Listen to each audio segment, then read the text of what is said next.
దిక్కులేని అభాగ్యులకు సేవ చేయడమే బాను సంస్థ లక్ష్యం. జయంత్ ధనాల రవికాంత్ బాబు హితవు.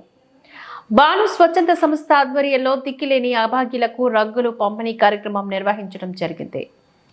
ఈ కార్యక్రమానికి ఆర్థిక సహాయం చేసిన దాతలు దేవరగుట్టు బాబు బాషా గారు, పరదేశీ విజయ్ శేఖర్ గారు, దూదెక్కుల కాసిం సాహెబ్ గారు, దూదెక్కుల హుస్సేన్ బి గారు, పెద్దనాగి నాగవెంకట లక్ష్మమ్మ గారు, మేరీ సలోమి గారు, సయ్యద్ ఖాద్రి గారు వీరికి నా హృదయపూర్వక ధన్యవాదాలు తెలిపారు.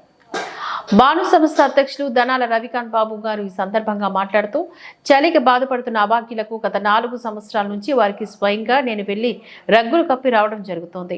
అలాగే ఈ సంవత్సరం కూడా నేను బాను సంస్థ సభ్యులు కలిసి అభాగ్యులకు రగ్గులు కలిపి రావడం జరుగుతుంది. ఇప్పటివరకు 145 సేవా కార్యక్రమాలు కుల మతాలకు అతీతంగా నిర్వహించడం జరిగింది. అందులో భాగంగా నా స్నేహితుడు దేవరగుట్టు భాష 135 సేవా కార్యక్రమాలకు గాను ఆర్థిక సహాయం చేసిన దాత బాను సంస్థ వెనుముక భగవంతుడు మా భాషా గారిని, వారి కుటుంబ సభ్యులను చల్లగా చూడాలని, వారికి మంచి ఆరోగ్యం, అలాగే వారు చేసే ప్రతి పనిలో విజయం అందించాలని భగవంతుని ప్రార్థిస్తున్నానని అన్నారు.